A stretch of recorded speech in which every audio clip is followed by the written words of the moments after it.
Je vous partage dans cette vidéo le guide BTP pour vous montrer comment créer votre entreprise en 2026. Alors, on va voir plusieurs choses, donc restez bien accrochés. La première chose qu'on va voir, c'est le code APE, quel est le meilleur statut juridique pour créer une entreprise dans le BTP, le type de diplôme qu'il faut obligatoirement avoir que l'État vous demande pour exercer une activité dans le BTP à votre compte, et en 3, évidemment, les obligations que vous devez respecter pour avoir votre entreprise. On va voir 3 statuts juridiques pour créer votre entreprise dans le BTP et j'ai pris de vrais chiffres. Donc, quel est le meilleur statut juridique d'un point de vue financier? Qu'est-ce qui va vous rapporter le plus d'argent? Et enfin, je vais vous montrer évidemment de A à Z comment créer ce fameux statut juridique. Donc, à la fin de cette vidéo, vous allez avoir toutes les cartes en main pour créer votre entreprise dans le BTP en 2026. Donc déjà, qu'est-ce que c'est le code APE? Alors, le code APE, si on va sur le site du gouvernement, c'est qui désigne en fait l'activité principale exercée par votre entreprise. Et du coup, le code APE pour une entreprise dans le BTP, c'est 43.99C. Donc si vous voulez créer une entreprise dans le BTP, il faut avoir ce code APE. Et du coup, ça nous donne en fait plusieurs informations. La première information, c'est au niveau des cotisations sociales. Tous les mois, vous êtes obligé de payer des cotisations sociales. Vous, avec ce code APE, ça sera à régler auprès de l'URSSAF, de votre région. Et ensuite, le régime de sécurité sociale, eh bien, c'est la sécurité sociale des indépendants, donc SSI, ou alors le régime général de la sécurité sociale. Et ensuite, pour la protection sociale, ça sera la CPAM. Donc, quand on va créer votre entreprise dans cette vidéo, on devra faire attention au code APE. Si on se trompe sur le code APE, eh bien, vous n'êtes pas aux normes. Et s'il y a une galère, que ce soit avec un client ou même si vous vous blessez, si on creuse un petit peu et qu'on se rend compte que vous n'avez pas le bon code APE, il peut y avoir énormément de conséquences derrière, assez grave. Maintenant, en diplôme, ok, vous voulez lancer votre entreprise dans le BTP, eh bien, l'État vous demande d'avoir plusieurs diplômes. Déjà, l'activité d'une entreprise de BTP touche à du bâti. Donc en gros, ça veut dire que ça va toucher à la structure des bâtiments. Donc il y a plusieurs exemples, ça peut être de la maçonnerie, ça peut être de la charpente, de terrassement, de l'étanchéité ou encore de la plomberie. Donc si vous voulez par exemple être plombier, c'est une activité de BTP, donc une entreprise de BTP qu'il faut créer. Sauf que ces activités-là nécessitent une qualification professionnelle obligatoire. Et là, je vous les ai mis ici. Il y a 3 types de qualifications. Soit vous avez un CAP, soit vous avez un BP, donc un brevet professionnel, ou alors vous avez un diplôme qui doit être par contre au répertoire national des certifications professionnelles. Donc c'est un diplôme qui doit être reconnu. Si vous avez l'une de ces 3 qualifications, eh bien vous pouvez lancer votre entreprise de BTP. Maintenant, il y a plusieurs obligations à ça. L'entrepreneur en bâtiment doit souscrire à une assurance. Ok, mais quel type d'assurance? Eh bien, il y a 2 types d'assurance. On va les voir tout de suite. Donc, la première assurance, c'est une assurance au niveau de votre responsabilité civile professionnelle. Donc ça, c'est uniquement quand vous allez intervenir sur des chantiers, etc. Vous devez avoir une RCP. Vous tapez RCP, BTP sur Internet, vous allez trouver plein d'entreprises qui vous proposent justement ces types d'assurance. Donc la RCP, elle doit couvrir ces dommages suivants. Donc soit corporels, soit matériels, soit immatériel. Donc s'il y a des retards à cause par exemple de la météo et du coup ça impacte votre client. Et ensuite vous devez avoir une assurance de responsabilité décennale ici. Parce qu'en fait l'absence d'assurance décennale, ça va vous exposer à de lourdes sanctions. Donc sanction pénale, 75 000 € d'amende et 6 mois de prison. Et une sanction civile. Donc ça va vous permettre en fait de vous protéger s'il y a des problèmes qui peuvent venir justement après la réception des travaux. Donc c'est marqué ici, des dommages qui apparaissent 10 ans suivant la réception des travaux. Une RCP et une assurance de responsabilité décennale. Vous tapez sur Internet assurance de responsabilité décennale et là, il y a énormément d'assureurs qui vont pouvoir vous assurer. Maintenant, quel est le meilleur statut juridique pour créer son entreprise dans le BTP en 2026? Il y en a 3. Il y a la micro-entreprise, la SASU et le URL. On va voir les avantages et les inconvénients de ces 3 statuts. On va voir avec de vrais chiffres quel est le meilleur statut juridique pour mettre plus d'argent de côté et gagner plus d'argent en net. Et à la fin, je vais vous montrer comment créer ce statut-là. Donc, la micro-entreprise, pourquoi elle est top? Moi, de manière générale, je la conseille à toutes les personnes qui veulent lancer une entreprise. Pourquoi? Parce qu'elle est simple dans les démarches de création. Donc ça veut dire que c'est très simple de créer une micro-entreprise. Il n'y a pas besoin de capital social, pas besoin de comptable, pas besoin de bilan comptable. Et du coup, forcément, d'un point de vue comptabilité, on a une comptabilité qui est allégée. Vous pouvez très bien faire votre comptabilité tout seul à la main. C'est très facile à créer. Évidemment, vous avez mon lien en description. Créer une micro-entreprise et LegalPlace se charge du reste. Mais restez bien jusqu'à la fin de cette vidéo parce que je vais vous montrer comment le faire de A à Z. Le problème de la micro-entreprise, surtout dans le BTP, c'est que vous allez avoir des plafonds à ne pas dépasser en chiffre d'affaires. Quand vous faites du service, donc si vous êtes, par exemple, vous êtes plombier, eh bien, si vous dépassez 2 années consécutives 77 000 € de chiffre d'affaires, vous êtes obligé de créer une société. Alors, j'ai envie de vous dire, c'est top pour se lancer. Ça permet au moins de facturer rapidement sans se prendre la tête d'un point de vue administratif et juridique. Mais du coup, le deuxième problème de la micro-entreprise, c'est qu'en fait, vous allez payer de l'URSSAF, des cotisations sociales directement sur votre chiffre d'affaires au lieu de les payer directement sur votre bénéfice. Par exemple, si vous faites 70 000 € de chiffre d'affaires, mais que derrière, vous avez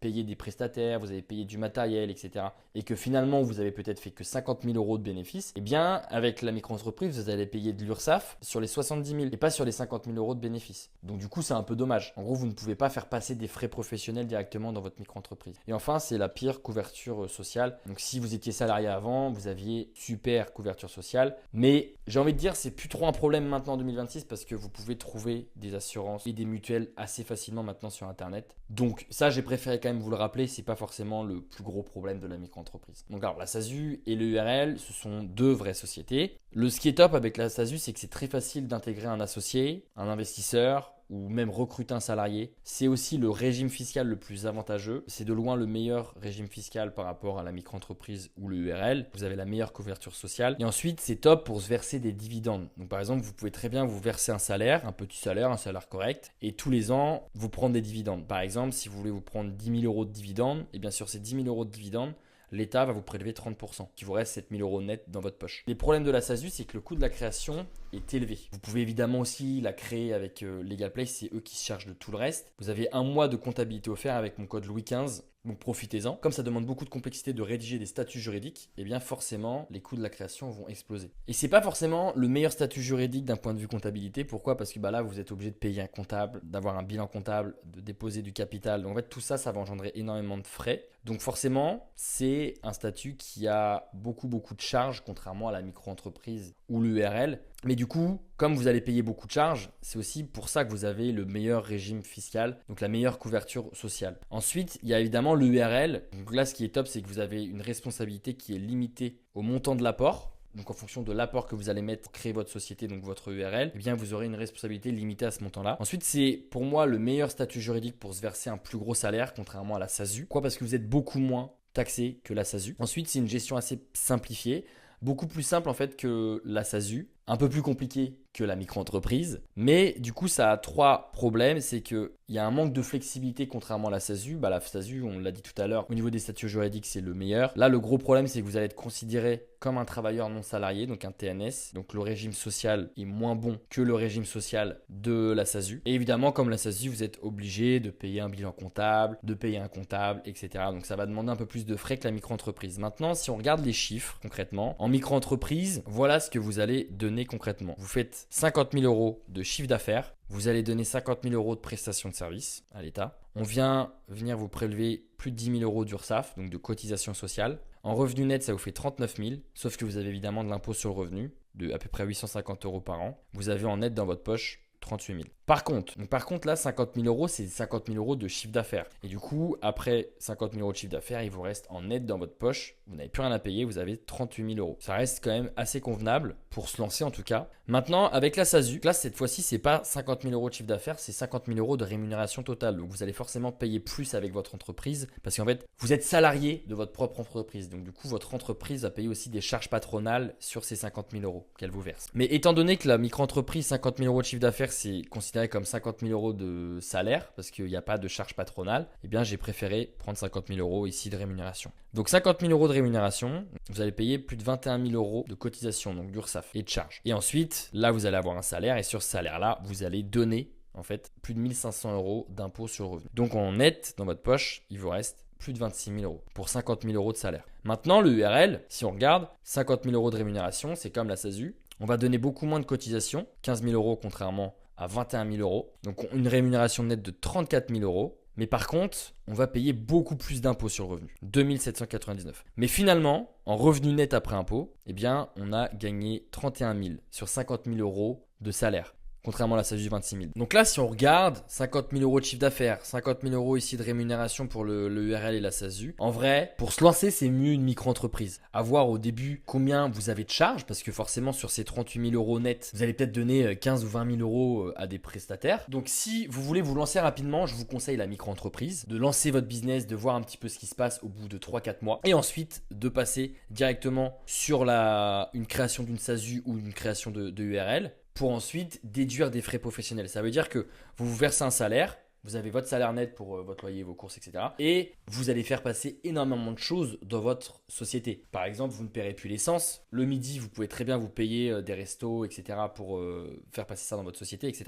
Tout le matériel, vous allez le faire passer dans votre société. Donc finalement, vous pouvez vous prendre un plus petit salaire et faire passer beaucoup plus de choses dans votre société. Donc du coup, on va créer une micro-entreprise. Alors, on va passer directement par mon service partenaire, c'est LegalPlace. Vous avez le lien directement en description. LegalPlace, en gros, vous permet de créer que ce soit une micro-entreprise, une URL ou une SASU. C'est eux qui se chargent de tout. Donc en fait, ça vous évite de vous tromper, comme je vous l'ai dit au début de vidéo, sur le code APE, au niveau des cotisations sociales, au niveau du type d'activité que vous allez renseigner quand vous allez créer votre société ou votre micro-entreprise. Là, c'est LegalPlace qui se charge de tout. Évidemment, c'est payant, mais à partir de 59 €, vous pouvez créer une micro-entreprise. Et d'ailleurs, c'est ce qu'on va faire et je vous le conseille tout de suite de passer sur le lien en description et vous allez suivre exactement les mêmes étapes que moi. Donc, vous arrivez ici, créez votre micro-entreprise. Votre activité est-elle artisanale? Eh bien, un exemple d'activité artisanale, métier du BTP. Donc oui, elle est artisanale. Quand souhaitez-vous démarrer? Dès que possible. Donc là, mettez non. Là, êtes-vous sûr de créer une micro-entreprise? Alors là, on nous rappelle l'intérêt de créer une SASU. La SASU, vous allez pouvoir cumuler les aides publiques, vous allez pouvoir optimiser votre fiscalité et déduire des charges, les charges professionnelles comme je vous le disais tout à l'heure.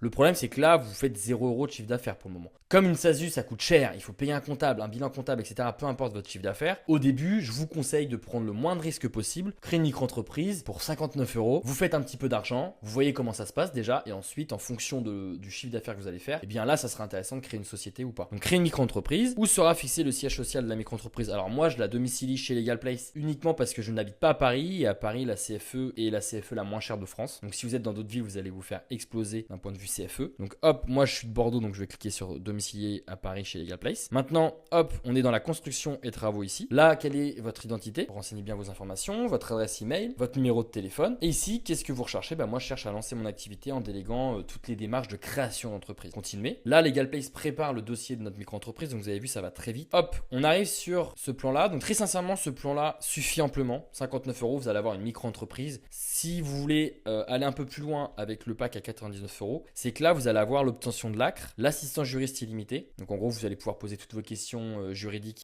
aux experts LegalPlace et vous allez avoir le traitement de votre dossier de micro-entreprise traité dans les 24 heures. L'obtention de l'ACRE, c'est quoi? Alors ça peut être super intéressant, mais c'est pour ça que je vous conseille de prendre pour le moment ce plan-là. Donc quand vous avez une micro-entreprise dans le BTP, vous allez payer tous les mois 21,2% de votre chiffre d'affaires. Sauf si vous avez l'obtention de l'ACRE. Là, ça va permettre de diviser par 2 vos cotisations sociales la première année. En gros, c'est une aide de l'État qui est légale et qui vous propose de diviser par 2 vos cotisations sociales parce qu'on part du principe que vous vous lancez dans le milieu de l'entrepreneuriat et que du coup, c'est intéressant pour vous de diviser par 2 vos cotisations sociales. Pourquoi? Pour faire 2 fois plus de bénéfices et donc vous constituer une vraie trésorerie et lancer un vrai business solide. Sauf que tout le monde ne peut pas bénéficier de l'ACRE et vous devez cocher au moins une des conditions suivantes. Donc par exemple, si vous avez entre 18 et 25 ans ou 29 ans si vous êtes reconnu handicapé, là vous pouvez bénéficier de l'ACRE la première année. Ça, je vous invite à faire pause sur cette vidéo et regarder si vous êtes éligible.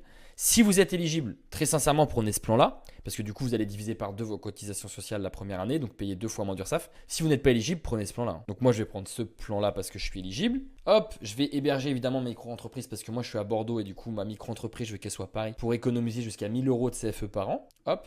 Là, un compte pro, perso, donc ça, c'est pas obligatoire de passer directement avec LegalPlace. Vous pouvez très bien voir avec votre banque directement. Mais c'est bien d'avoir un compte bancaire professionnel d'un compte bancaire personnel. Et ça devient obligatoire quand vous dépassez les 10 000 € de chiffre d'affaires pendant 2 ans. Donc, je vais mettre peut-être plus tard. Et on arrive ici. Vous allez bien avoir l'obtention de l'ACRE, le CABIS, donc la carte d'identité de votre micro-entreprise. C'est LegalPlace qui se charge de tout. Garantie anti-rejet. Donc, ça veut dire que vous êtes sûr d'avoir une micro-entreprise aux normes qui respecte les règles de l'INPI et du guichet unique. Évidemment, tout ça, ça a un prix. Mais vous avez 15% de réduction avec le code Louis15. Hop. Ici, tac, vous faites ça, vous faites procéder au règlement et derrière carte de crédit PayPal ou Google Pay et LegalPlace se charge de créer votre micro-entreprise de BTP dans les 24 heures si vous avez pris évidemment le plan express. Donc j'espère que cette vidéo vous a aidé. Si elle vous a aidé, n'hésitez pas à la liker, à me poser vos questions en commentaire, que ce soit sur le code APE, les diplômes, les différents statuts juridiques qu'on a vus ensemble. Donc vraiment, création de micro-entreprise pour se lancer 3-4 prochains mois. Et ensuite, si vraiment vous faites beaucoup de chiffre d'affaires, passez en SASU ou en URL. Si vous stagnez, restez en micro-entreprise, c'est très bien pour le début. Et vous avez évidemment le lien en commentaire pour créer une micro-entreprise ou une SASU. Et évidemment, utilisez bien mon code Louis15 pour bénéficier de 15% de réduction à la création d'entreprise ou alors un mois de comptabilité si vous créez une SASU ou une URL.